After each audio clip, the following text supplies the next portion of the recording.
One of the most impactful things I ever went through was when I was about 27 years old. I had my first real professional coaching experience.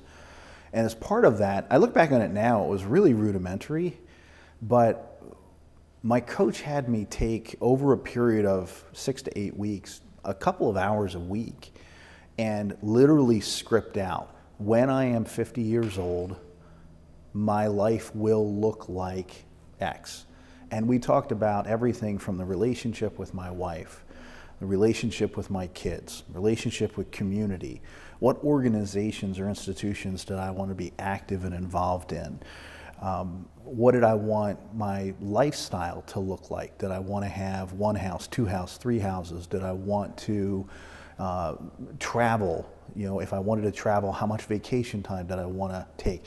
And I was, today I would look at it and say it was pretty rudimentary, but at 27, to spend hours and hours and hours over a couple of months of envisioning who I want to be 2.5 decades from now, that was crucial for me, because we then backed into things like a mission statement and a vision statement for me.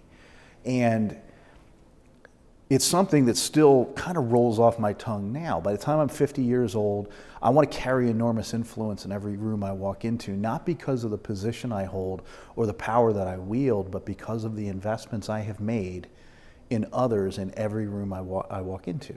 And it was really building towards living a life of influence, not power, not prestige, not control. That was all built off of the vision project at 27-year-old me.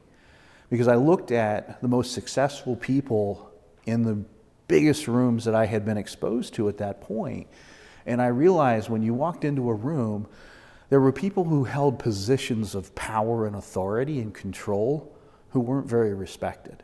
And we can put a lot of, they were jerks, they were, you know, fill in the blank. You know, there's lots of 4-letter words we can use to fill in the blank there. But they had the positions of power, they had prestige, right?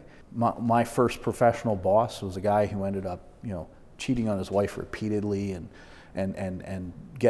ultimately she divorced him. And so, but he was a guy I had enormous respect for early on. Like I bought his line, hook, line, and sinker, because his following his advice was going to get me to where I wanted to be when I was 23. So I looked at a lot of those, specifically the men, but also women who carried influence, and what was different about them. And then I have tried to live a life that patterned myself after that, because what I saw was that those people were generally very generous with their time, with their finances. They were very giving, and they were loved.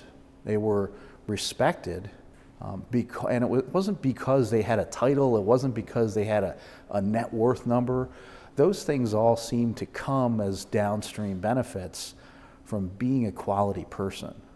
I've gone through that, my own journey on that front, and it's a journey that I love to travel pieces of and have a partial opportunity to play that role in helping coach and helping guide our clients through in bits and pieces along the journey that we go as we're trying to make financial decisions.